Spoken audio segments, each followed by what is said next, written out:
Hi everybody, it's Andrea. It's been a minute since I've made a video. I have just had life going on. Coming today to show you some tips on how to use scalloped trims. I know that we are very comfortable with using different types of scalloped items and how we put them along our edges, but this is going to be a way to use them a little bit differently and how to take some of your scallop trims and make them into a little bit more of an unusual art piece. So I'm gonna start with a tea journal I've been working on, and you can tell I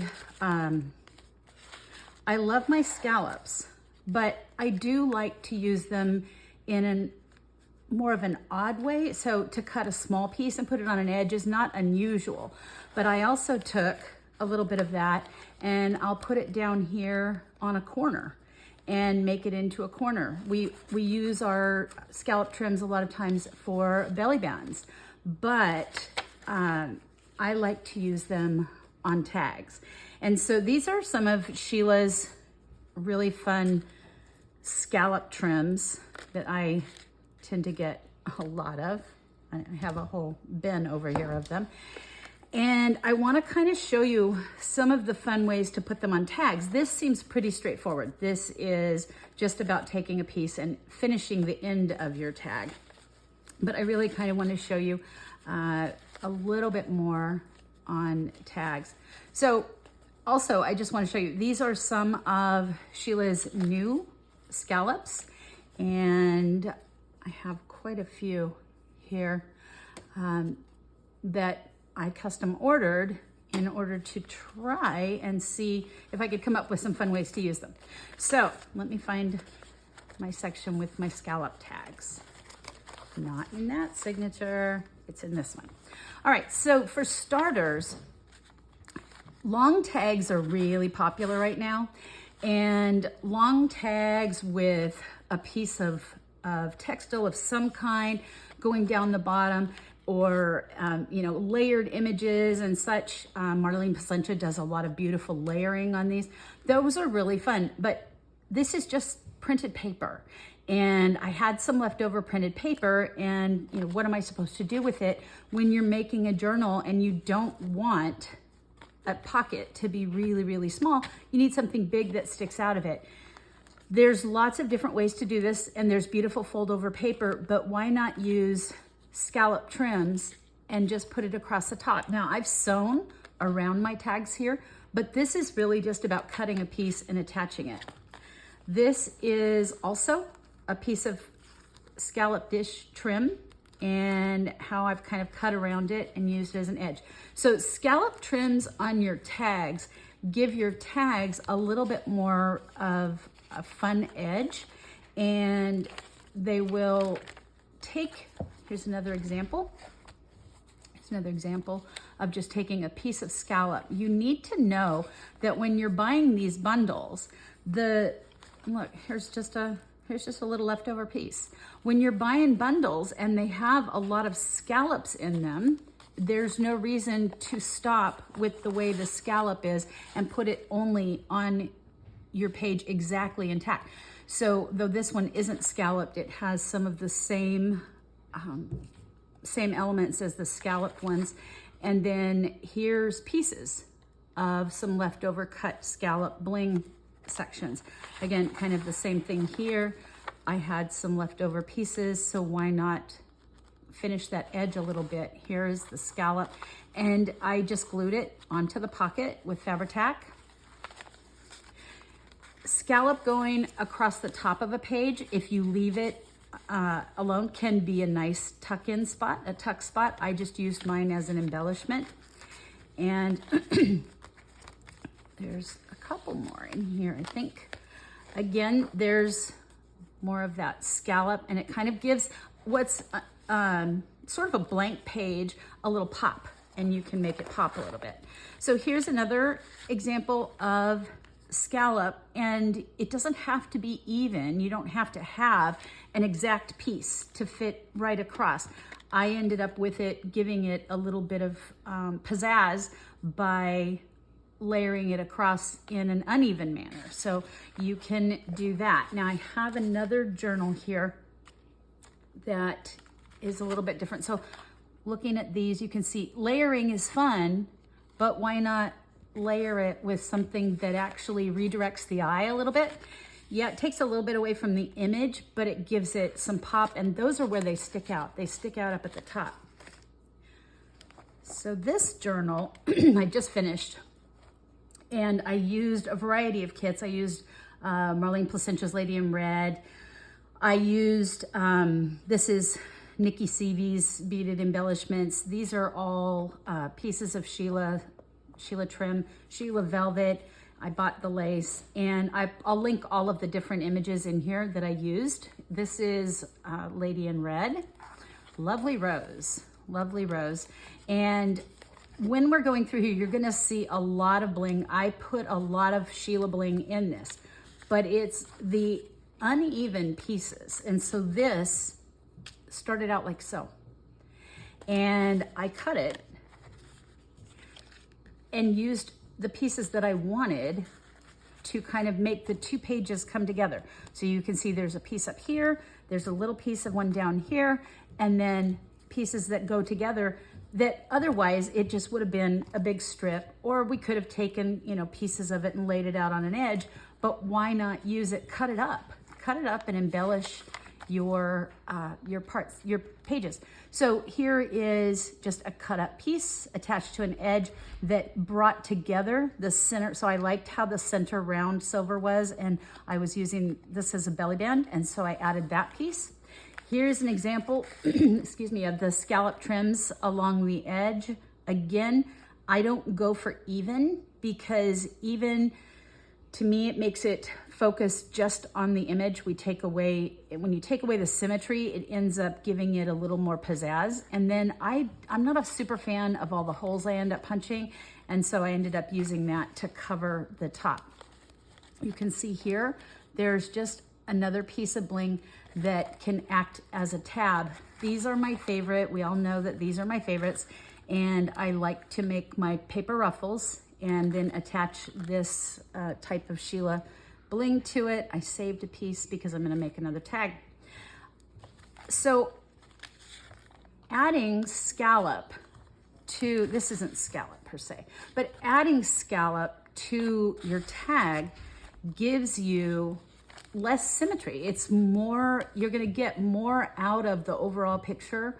And again, this is an old French piece of lace, but just having that scallop, and then I added the Sheila's textile across the top. Having that scallop there gives you an example of what kind of attraction, your eye's gonna kind of go in that direction as opposed to it just focusing on a flat image. Here I just added some asymmetrical lace.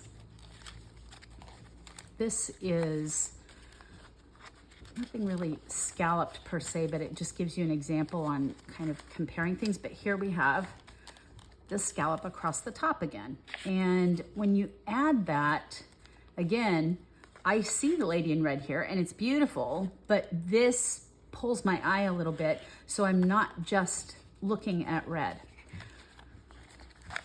That is how to use a big giant piece. And I realize that this is a bit much for a lot of people, but this piece can be cut up into smaller pieces. Don't feel limited by having pieces that are, you know, really big like that. So a beautiful image with old paper and a piece of old French lace, and then one piece cut out. I don't think it was from this one, but it was from similar. One piece, oh, it was like this, cut out from that, and it takes and it gives it kind of a regal pop. So it's a way to get a little bit more out. And again, here you can tell this is one of my favorites to cut apart, and just made a little booklet there. So when you're taking apart a piece of scallop, you have choices. You're not stuck. Now here you can see I have cut literally at the edge of the scallop so that I have a piece. If I wanted to put that along the bottom of a page and it fit nicely on the bottom of a page, let me use this one. It would fit nicely along the bottom of the page and I wouldn't have to cut it, but I like it to be a little off. It gives your eye something extra to look at. You can see, this is the tradition, this is what we do. We just put a nice piece of scallop something along an edge. Well, when we're doing that, we're taking away some of the view. And then the other thing about using pieces of scallop rather than a whole scallop is you get pieces like this left over. And I know that this is not where I would normally put this, but how fun would that be sitting on a page? It's got fuzz in it. How fun would that be sitting along the bottom of a page? So lots of different options to do. Now there's a variety when you're using these types, they have netting. These, most of them I've trimmed. Let me find one I haven't trimmed. You have to, especially if you're gonna glue them, you have to trim this piece off. And then I use my Fabri-Tac, so that piece would be gone. And then just a smidge of Fabri-Tac and put it along the bottom. And it ends up giving me something that looks like it was sewn on because it's got the stitching going across the top, but I didn't have to break out my sewing machine. So if you're using the tool-based scallops or any kind of trimming for that matter, you have to make sure you trim off the back. But there's also, and I'm I'm contemplating an Alice in Wonderland. And this to me just says Alice in Wonderland. So if I wanted to use this, you have to be careful with your glue because the glue will soak through. This is a fabric-based scallop and the glue will soak through. And so you wanna make sure that you just barely do that. You can choose to trim this, or you can use it as an end and let that double layer of fabric collect the excess glue, if you're gonna glue, and then you don't have to worry about it seeping through so much. So lots of different ways to use scallops, lots of different ways to use bling. Don't be limited by the shape that you get. Don't feel stuck with a pattern that you get. In this case, if I wanted to, I could cut all of this away and just have a little oval pearl. So you're not stuck with, and in fact, in this one, I actually, in another page, I didn't see if I found it, but I took off the whole top and I used it, let's see if I can find it, but I used it, the whole top of it, and it might be in another journal that I'm working on, but I used the whole top of it across a piece. Here it is. I used the top on something else, and then here's the bottom. So this is what it originally looked like, and I didn't keep this because I had used this on something else, and so I still had a way to use the bottom. So there's no limits to these scallops. You're not stuck with this. You're not stuck with this. You could just have this piece on the inside. So it's an interesting way to, and Sheila had kind of asked me to put something like this out. There's interesting ways to use all of these fun pieces that we get, and we're not limited to the fact that we have, I'm gonna pull this one out. This piece right here, I'm not stuck with this on one page. I can start trimming and end up with one really, really small piece. So please know that the sky is the limit when it comes to playing with scallops. Don't feel inhibited. This is something Sheila made. It's really beautiful. Don't feel inhibited by a scalloped edge. This does not have to be a belly band. You could actually trim down the middle of that net and end up with a piece of something that's completely unique. Nobody else would have it. Super fun. I enjoy them. You can tell. I'm not a fan at all of Sheila's bling.